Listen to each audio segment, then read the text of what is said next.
life. Whether you're ready or not, sometimes it's rough. And it takes all that you've got, but he's been here, just waiting for you to knock, to take his hand and plant your feet on the rock. I want to live my life on the rock. I want to live my life on the rock.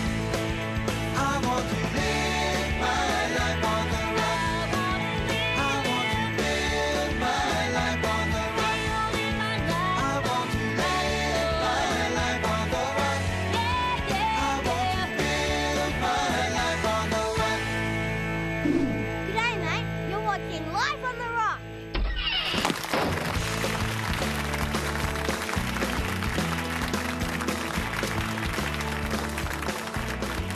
Hi, welcome to Life on the Rock, and we have a great show for you. A great guest tonight, W. Keith Moore, speaking about his music and faith and creativity that's rooted in God and his relationship with God. So I'll be on later. First, we have welcome, Doug.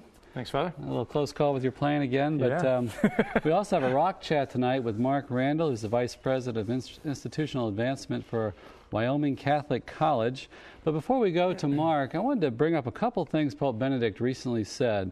One, he said a Rimini meeting for a meeting for friendship among peoples in Rimini, and he said that man is made for great things, and that our heart longs for these things. We desire a great thing, and only God, obviously, can satisfy this. He says, but the danger is that we're often tempted to stop at the little things, those that give a cheap satisfaction and pleasure. These things that instantly those things that instantly gratify, things that are easy to obtain as they are ultimately illusory. He's warning us of substituting, small idols for God, who can only really satisfy us. And he says finite things can give glimmers of satisfaction or joy, but only the infinite can completely fill man's heart. God came into the world to reawaken the thirst for great things in us. I so related to that line. How our faith makes us even, as we grow in our relationship with God, makes us even desire Him more. And even that coming to Him is a grace, and God comes into our life to awaken this desire for Him. Right. And he talks about the importance of silence. I know we talk about that a lot, how we have to seek God, we have to seek the truth, and do that with a certain amount of silence to find Him. Right. Also, Well, I was going to comment on that too. I like what he said there about not stopping at the little things. That there are so many things of the world that can so easily give us a temporary or kind of an immediate joy, and can cloud an understanding of the enduring, long, higher joys of life. And it is so easy to get caught up in the emotional highs, in the physical highs, and not really seek and strive for that spiritual connection. St. Paul says, seek the higher things, And he talks about at the heart of that spiritual connection relationship is prayer, and that we need to bring our whole lives before His eyes. We learn to desire the good things, to desire the bottom of everything in this dialogue with God. We learn to desire God Himself. Right. So we absolutely need this prayer life.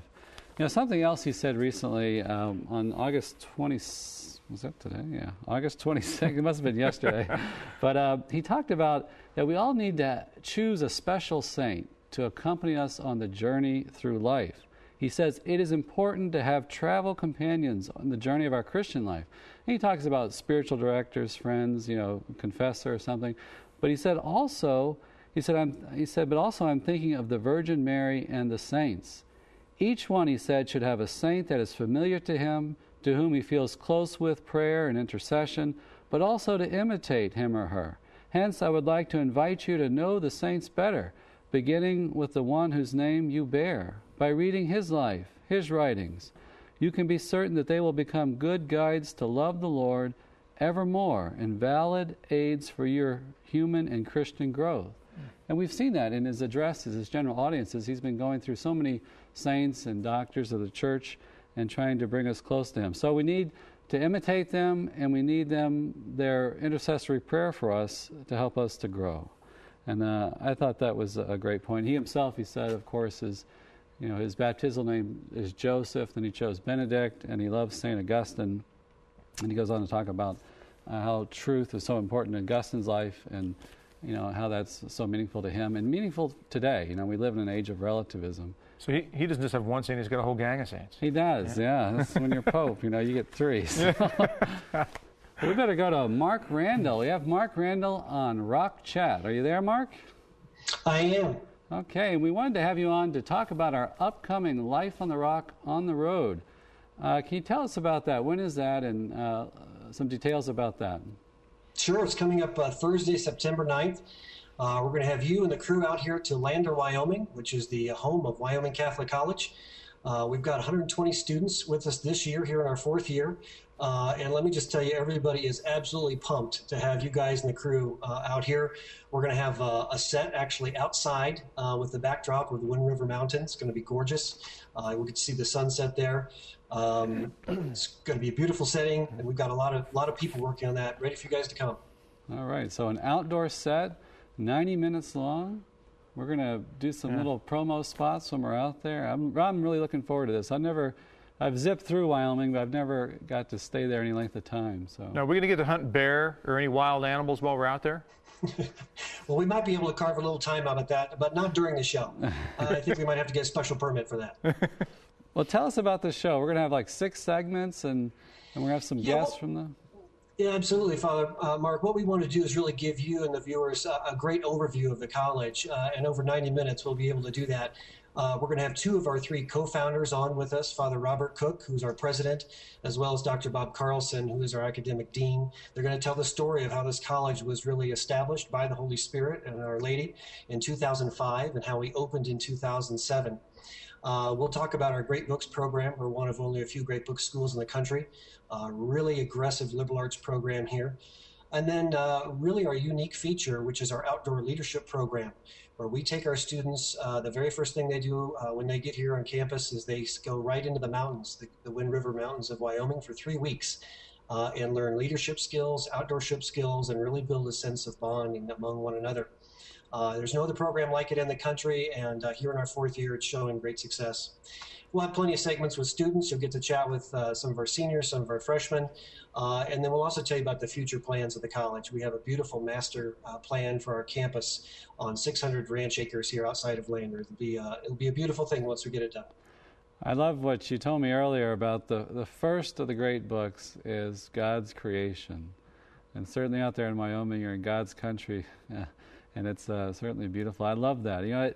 Being outside, I love the outdoors and things. It has a way of humbling us and drawing us into silence, to come to know God in a deeper way. I think that's a great combination for education. Yeah, one of the great things it does is it really enables the students' imagination to be really ignited. They're studying the great books here, some of the greatest things that have ever been written in addition to sacred scripture. And to take a student, take any of us for that matter, to go out into God's country amidst the beauty of Wyoming, really is just fuel on that academic fire and really ignites the imagination and helps the overall learning process. All right. And then you also continue, it's not just for the new students, right? You continue that outdoor aspect throughout all 4 years, right? Yeah, absolutely. 3 times a year, our students go out on what we call an outdoor weekend. These could be anything from horsepacking trips to mountain ascents. A group of students just summited the highest peak in Wyoming here last spring. They go over to the Grand Tetons outside of Jackson Hole. And then our freshmen also have to spend a week in the winter. They actually build snow caves and sleep in the snow caves. They learn how to cross-country ski, downhill, snowshoe. And it's all part of that outdoor leadership experience. They're learning how to lead, make decisions, resolve conflict throughout all that process. And so what happens is we have a group of students that absolutely love the outdoors and have learned how to translate those skills into natural skills within the classroom and really what we believe is going to be throughout their lives. Now, what's the first, when it comes to these students coming for the first time, what's the kind of the initial reaction you get from them? Obviously, they're coming knowing that this is part of the program, but what's the initial reaction they get with that 3 weeks outdoors? Well, Doug, I got to experience that firsthand myself. I just was out with a group of men. We split the women and men up, obviously. I was out with a group of men for the first of 3 weeks. Unfortunately, a work schedule didn't allow me to go beyond that. But I got to be with them and really witness that firsthand. And, there's some trepidation because not everybody has spent, a long time out. Some kids have backpacking experience and some don't. But one of the things that we really stress is that this is part of their education. It's a class. In fact, the students all get a grade as part of this. They get course credit towards their diploma for this program. So they have that really academic learning student attitude about it. It is absolutely much, much more than 3 weeks of camping out in the mountains of Wyoming. There's a real learning aspect, and the students come ready for that. All right. Well, thank you so much, Mark, for chatting with us, and looking forward to this. Doug and I are both very much looking forward to going out September 9th, right? September 9th. Exactly. We'll be ready for you, and Doug will try and have a bear ready. Oh, I appreciate that very much. I'll look forward to that. All right. Thanks, guys. Thank Okay. you. And also, we want to remind everyone that a year from now, we'll also be in Madrid, Spain for World Youth Day 2011. And the official World Youth Day site is madrid11.com. That's one word, Madrid, the number 11.com. So go there to learn about it, to sign up, to register. And we want to be World Youth Day Central again. That's a year from now. Also, next week, we are moving time slots. We'll be on 10 p.m. Eastern on Thursdays, and then 8 p.m. Eastern on Fridays. So moving slots next week. You've probably seen the promos and the commercials. Well, we're going to take a quick break, and we'll be back with W. Keith Moore. So don't go away. We'll be back in a minute.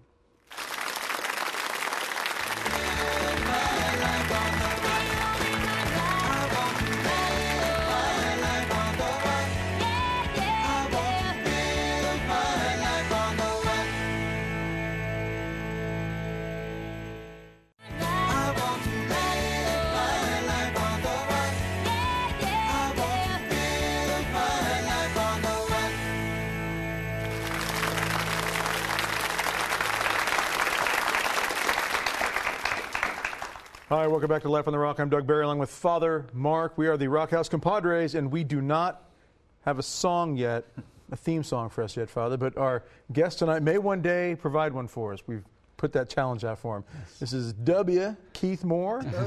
Nice to have you on the show. Hey, brother. Yeah, good to have you here. Father, Welcome. brother. Father. So you come from the South. Come from the South, The deep Oxford, South. Mississippi. Yeah. Grew up in Mississippi, there in Texas, back and forth. Okay. Yeah, so. Now, just before this segment here started, Father's saying he's from Alabama, but he says you're from the real South, and you say you refer to people in Alabama as what? Yankees. Yankees. No, I'm just kidding. Tennessee, they're Yankees in Tennessee. All right. So you're with us tonight. You're a musician, but you don't specifically like to be referred to as a Christian musician or contemporary Christian musician. Yeah. Okay. But a bunch of your music has Christian elements brought into it about life definitely. and suffering and God. Oh, and yeah. so forth. Yeah. But So does Johnny Cash's. So does a lot of other artists you haven't heard of, that are just singing about their lives, but don't necessarily fit into the box of, or want to be in the box of being called a contemporary Christian artist. And it's not something I just felt yesterday. It's something ever since I've been writing songs since I was 14 and playing music. I always, I want my music to be something that anybody can listen to and not have a preconception about in any way. Whether it be, I play in a bar, or whether I play in a church, or whether I play in a theater somewhere. It doesn't matter. I want people just to listen to the music for the sake of the music.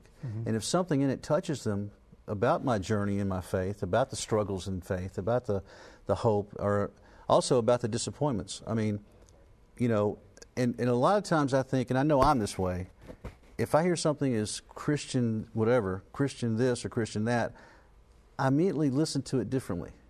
Immediately something, you know what I'm saying? It's like all of a sudden it's kind of like putting on a pair of glasses that say, Right. I'm going to look through these glasses at this person in this way now. Right, I expect something now since I know that.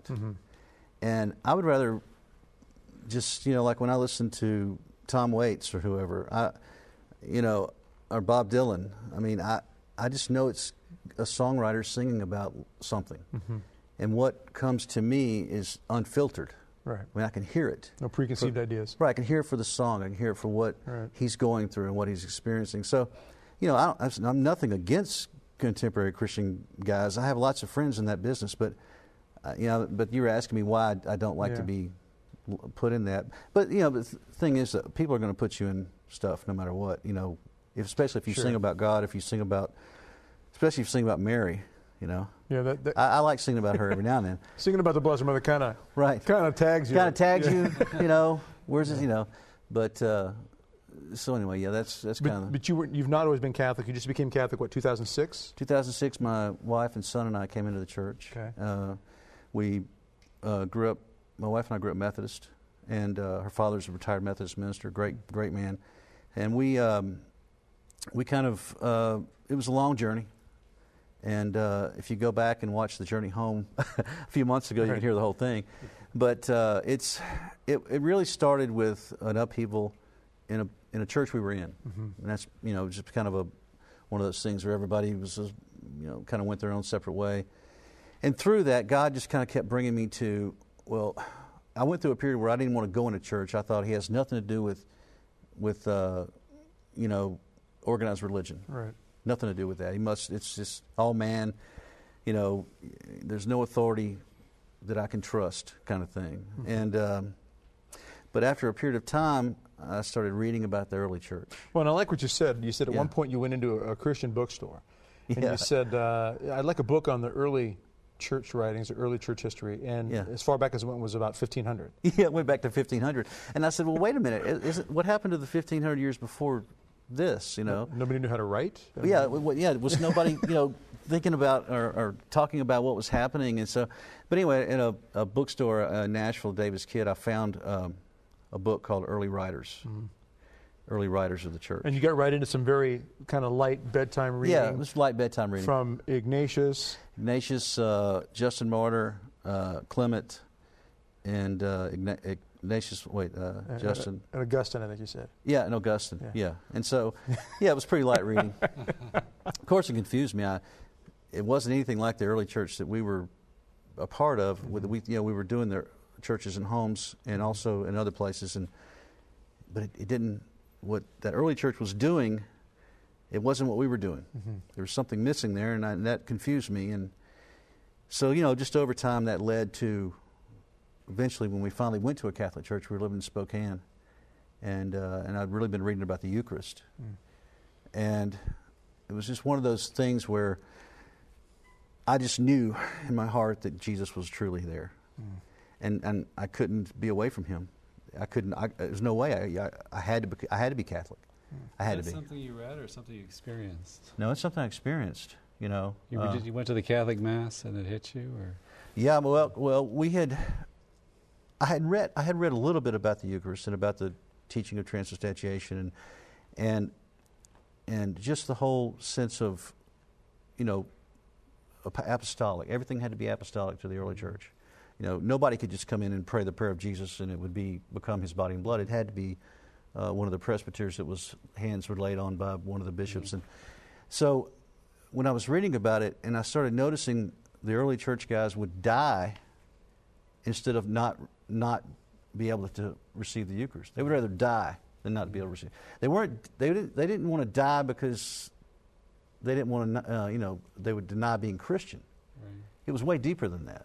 They would rather die and than not be able, to receive him. So that made a huge impact. And when we started going to the church in Washington, Spokane, I just started noticing in my heart. I started feeling there's something really, because we couldn't receive, and that upset me at first. Was it a bit of an emptiness then eventually, or? Well, it was like a hunger. Yeah.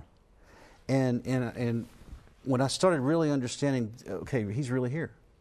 Whether anybody in here believes it or not, he truly is present now. And it started really having this impact on me of it's a hunger, a real, I want that. I want to eat your body and drink your blood, Lord. I mean, I'm 40 years old and I've never done that. That's, it blew my mind just how it started unwrapping before me. Now, was your wife going through this kind of at the same time, or was she kind of behind you saying, hey, what are you doing here? My dad's not going to be happy with this. Well, yeah, she went through all that, man. I mean, we were scared. She was scared to death of me. You know, I've frightened her many times in life. But you know how the Lord is, man. I mean, I didn't push her. You know, I didn't push her into anything. I didn't say, you know, I just said, you know, this is what I'm going through. This is what I'm experiencing. Here are some of the books I'm reading. And we lived in the country. We have a farm. We moved back to Mississippi. We had a farm. We had satellite. We had EWTN. And there you go. We had EWTN. We started watching Father Karapi every night, you know, with the catechism. And of course, Life on the Rock. And Life on the Rock and Journey Home. And then, but as a musician now, I know we're going to be going to your first song here in just a moment here. As a musician, then obviously what's going on inside your heart and your soul affects what's coming out through your writing and your music. Well, this first song you're going to hear is called The Journey. And I wrote that song in the midst of, you know, in the midst of where we were going. Okay. And we weren't Catholic yet when I wrote this song, but man, it's very Catholic. And when I say something's Catholic, what I mean is it's real earthy and gritty and real about faith. It's not goes to the heart of the truth of suffering and of really just of understanding that you know, this journey of faith it's a ride. It's not just I got it all figured out. It's a journey of learning. And let's go ahead and give it a listen, Keith. Ladies and gentlemen, check out Journey.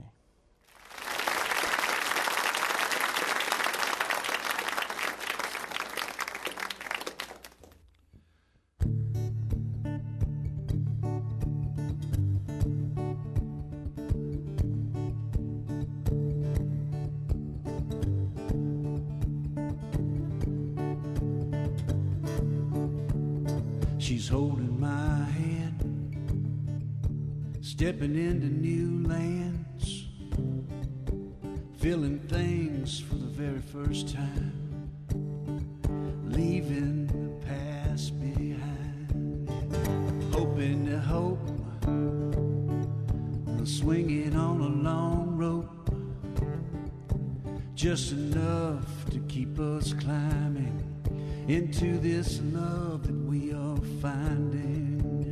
This journey is light, this journey is heat, this journey is spirit, this journey is feet, this journey is touch, this journey is taste, this journey is uncertain now, this journey of faith.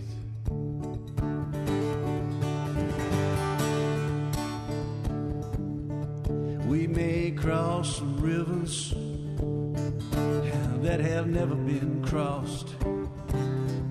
We may find some treasures that have long been lost.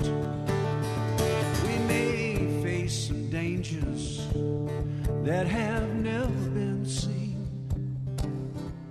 But our love will grow stronger, deeper, harder, and lean. This journey is light, this journey is heat, this journey is spirit, this journey is feet, this journey is touch, this journey is taste, this journey is uncertain, baby, this journey of faith.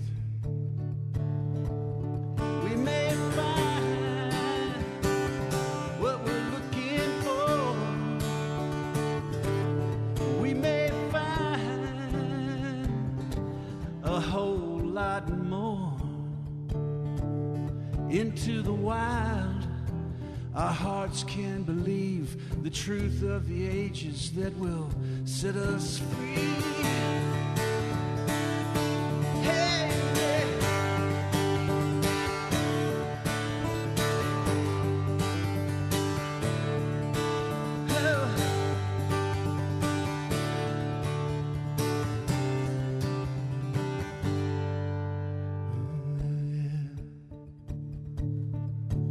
Oh, now,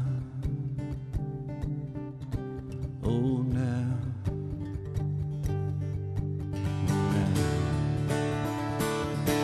yeah, this journey is light, this journey is heat, this journey is spirit, this journey is feet, this journey is touch, this journey is taste, this journey is uncertain. this journey of faith.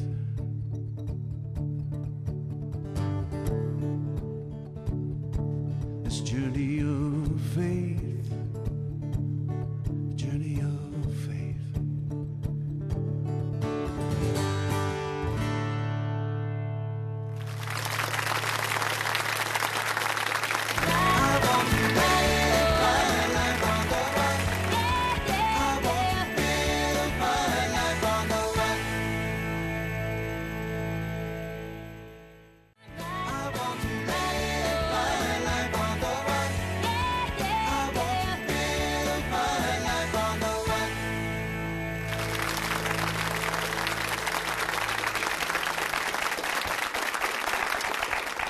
Welcome back, ladies and gentlemen, to Life on the Rock. Doug Barry here, along with Father Mark, the Rock House Compadres, and we may finally have the man who's going to write our Rock House Compadre theme song.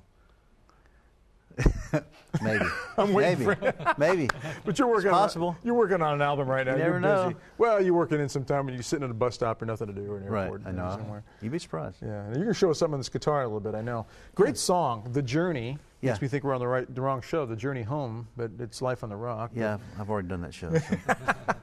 But I like the song. I like it a lot. And you said you wrote it before you became Catholic, and I like as we're Yeah. talking before the show and just now, even during the break, about the journey. And I think that it's something that resonates with everybody. You know, a good friend of mine, says, Eric Jennings, he's a friend I travel and work with sometimes, and he makes the point that we're not all linked, we're not all joined in certain areas of life. We don't all have wealth, we don't all have good looks, we don't all have hair, we don't all have talents the same, but we all suffer. We all journey. We all struggle. Yeah. What's your look at the journey? A deeper look at the journey. Well, for Enter us, deep sounding music, please. Yeah, Back deep. No, someone asked me recently, what made you, what was one of the things that drew you to Catholicism? And that's a great thing you said, because from Bill Gates to, whoever on the street lives in a cardboard box, everybody suffers. Mm-hmm. All of us suffer. And that's why our Lord suffered. That's why he had to suffer. Because not only does he redeem us, but he redeems our suffering. Our suffering, too, becomes part of something. It can mean something. It's not just pointless. I heard a TV preacher the other day on TV say, he looked at the camera, he said it twice, God does not use suffering to teach you. He said it twice. And in Hebrews it says Jesus learned obedience through what he suffered. I mean, somebody's wrong there. Yeah. And I don't think it's the writer of Hebrews. So did you go rip out that chapter in the Bible then? No, I left it.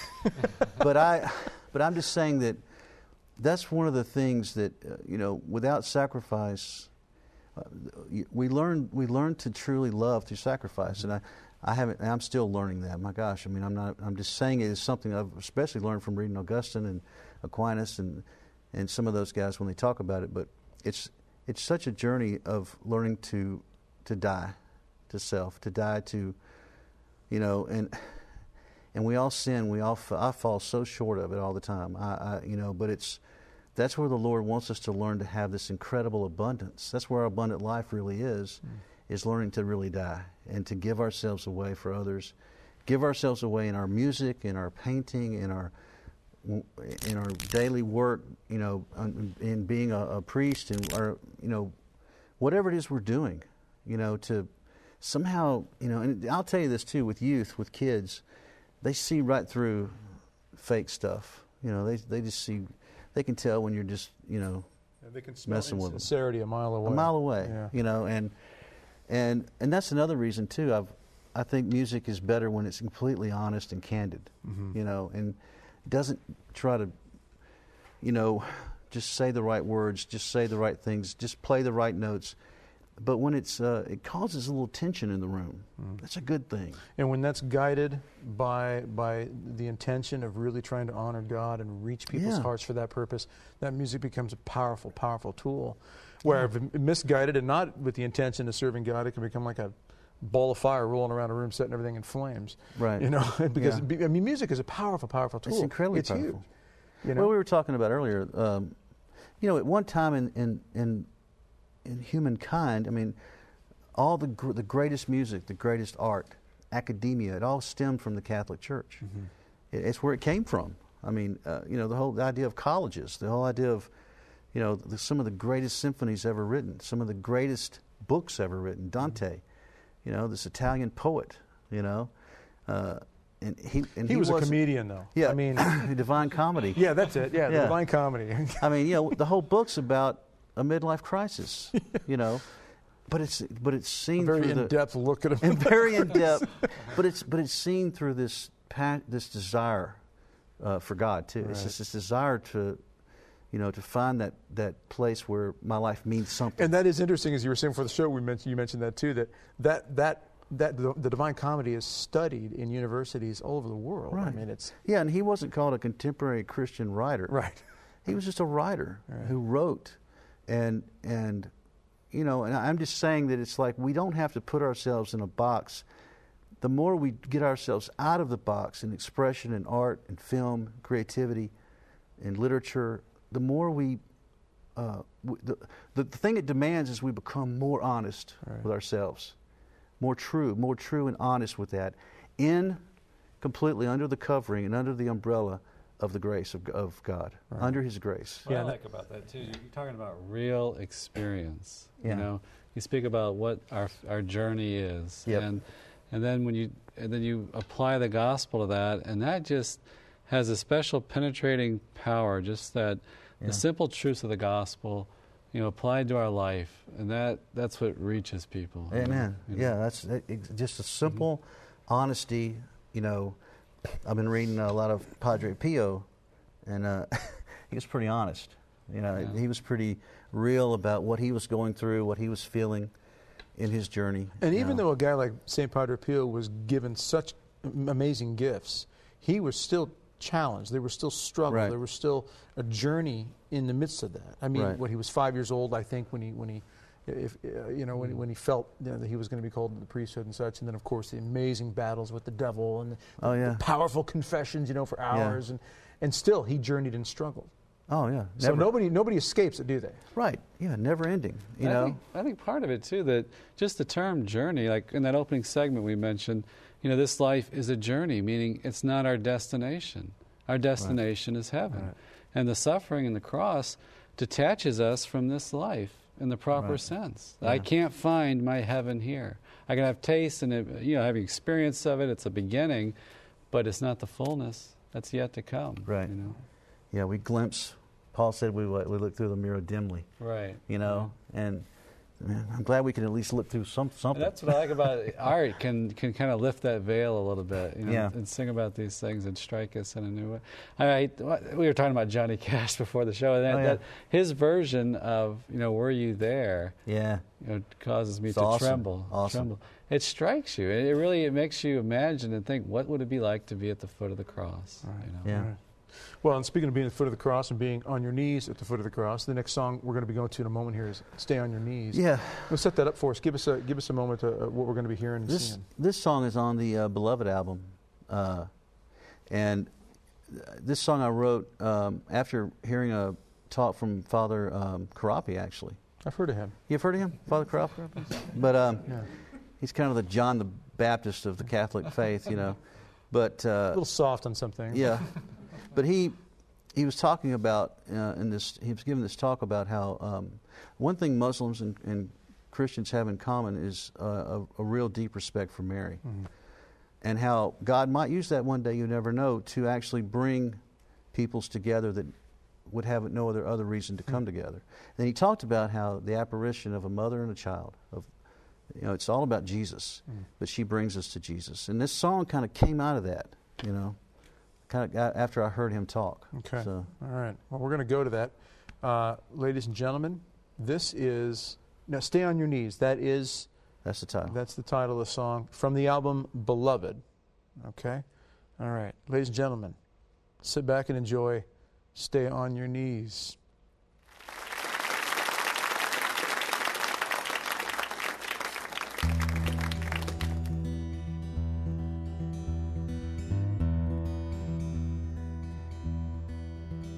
Did a holy wind blow it in?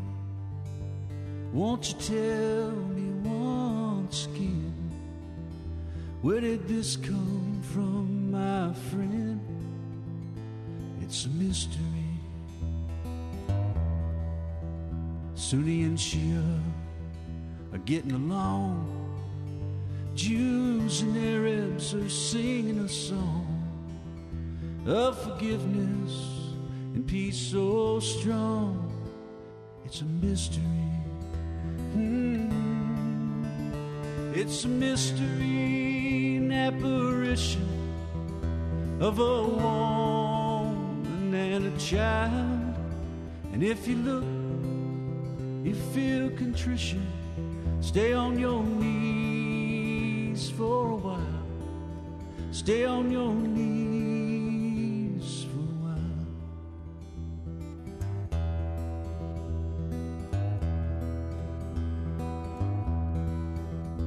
Politicians on both aisles vote to save the unborn child, and every woman chooses life. It's a mystery. Protestants stop protesting, and Catholics start investing in the fullness we've been neglecting. It's a mystery. It's a mystery, an apparition of a woman and a child. And if we look, we'll feel contrition. Stay on our knees for a while. Stay on our knees for a while. There's a star in the heavens leading wise men to a place where the Virgin and King are waiting to fill all who come with grace. There's a star in the heavens leading wise men to a place where the Virgin and King are waiting to fill all who come with grace. With grace.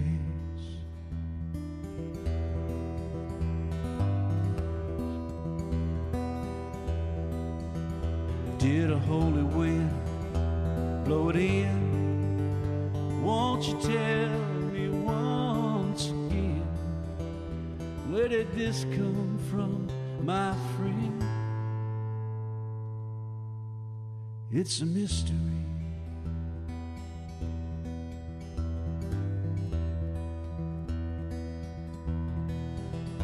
It's a mystery.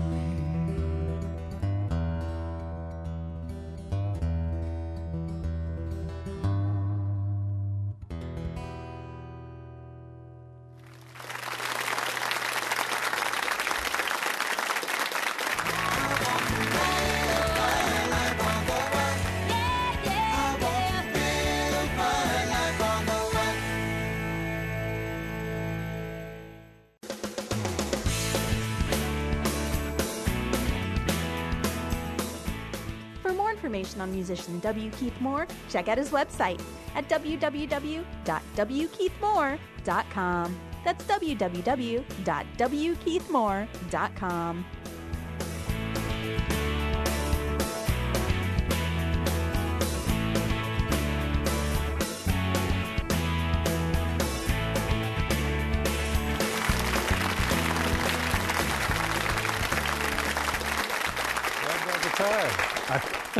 I'm playing air guitar.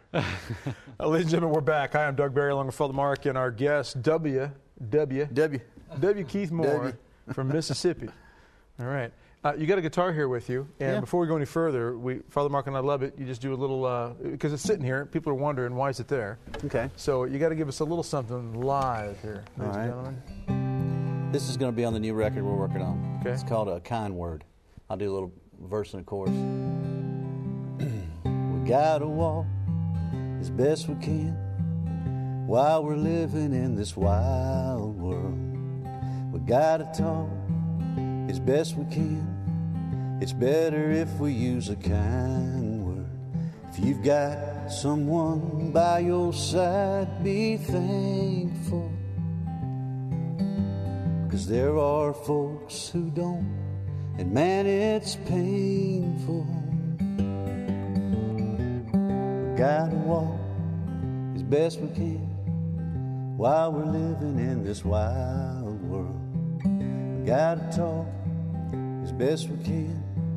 It's better if we use a kind word, a kind word, a kind word.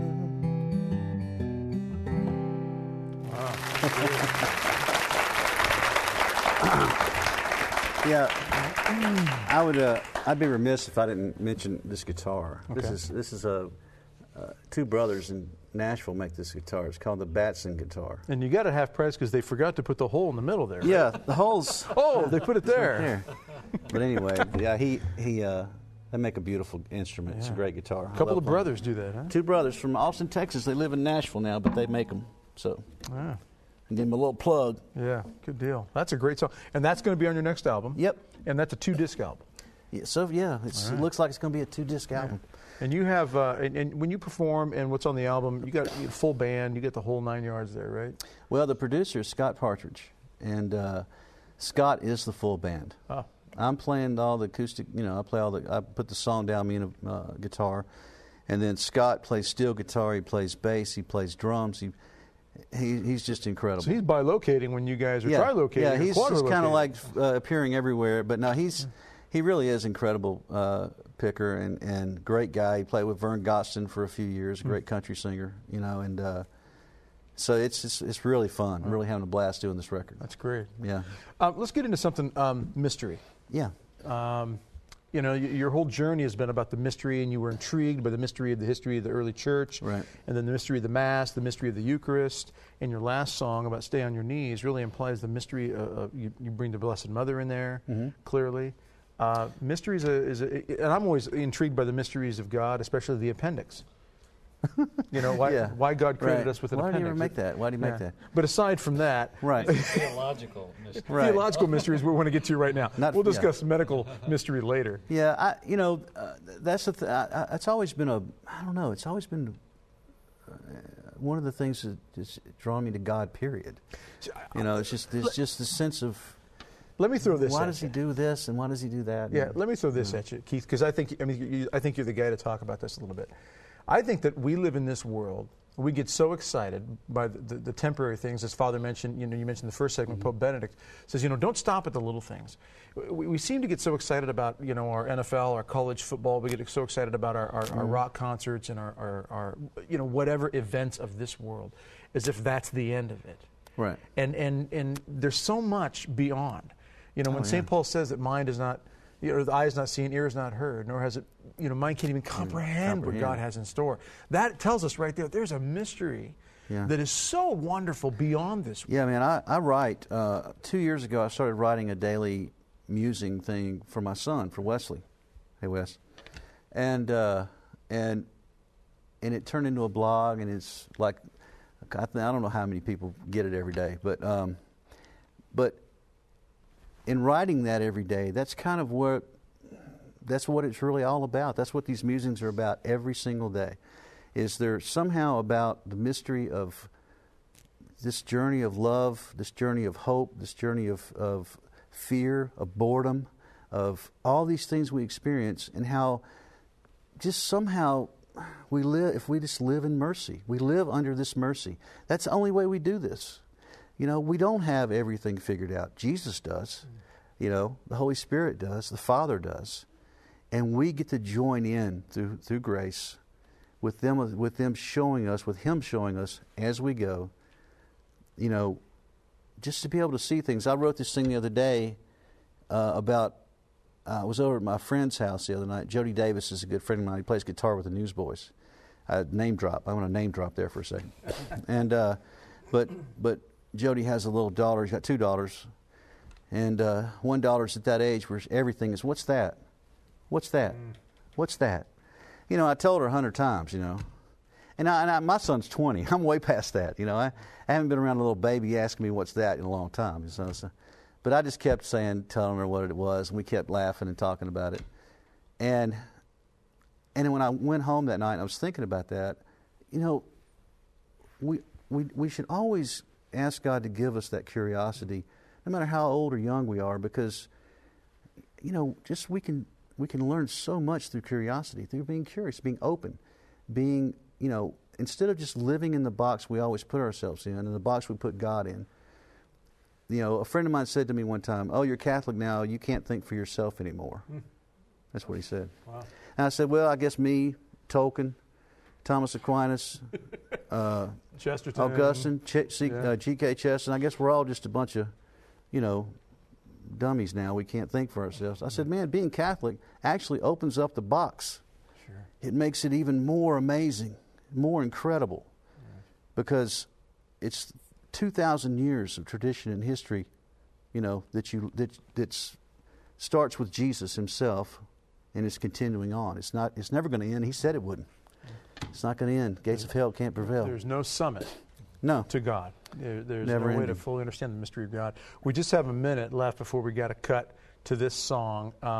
Can you give us a quick setup for the song? Yeah. This is going to be on the new record, Lord willing, and it's called "There Are Days," and it's just one of those songs where it says, you know, there are days, you know, when you just, you know, you're not quite sure what's going on, but you know, you just keep going. Yeah, there are days when the journey's rough and the mysteries aren't so clear, and the struggle with hope, and everybody goes through those. No matter, like you mentioned, you know, the very wealthy, such as a Bill Gates, to the poor individual living in a box on the street. We all have those moments, ladies and gentlemen, where there are days.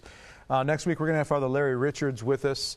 And Keith, this has just gone too fast. I love your music. I really Thank do. you, brother. I want people to go out, really check out his website, and think about bringing this man to your area and get some of his music. It's awesome stuff.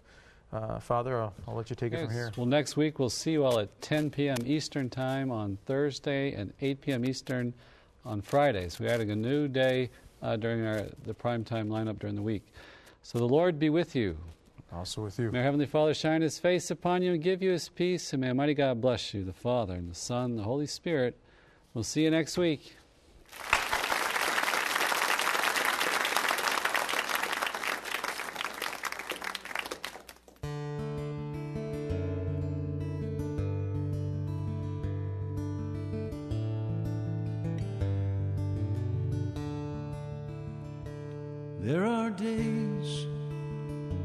There are days, you know what I mean. There are days, you know what I mean. It's hard to trust, it's hard to trust. You know what I mean. Hard to trust, you know what I mean. It's a puzzle and it's a riddle. It's more than a dream that don't come true. It's more than a phone that never rings. It's a face in a mirror and you're not sure if it's you. Hard to feel, hard to feel. You know what I mean. Hard to feel, you know what I mean.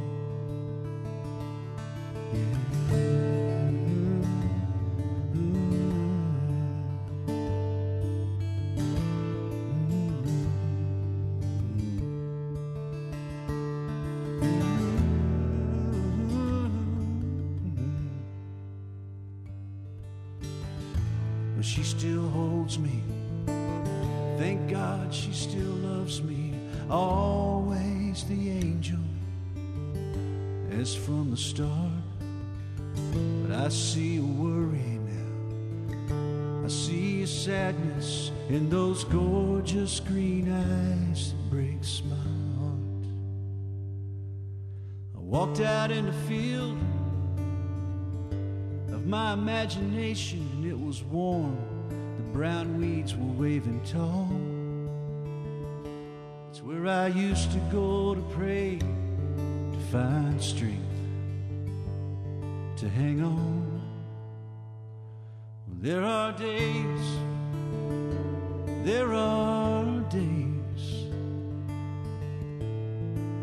you know what I mean. There are days, you know what I mean. There are days,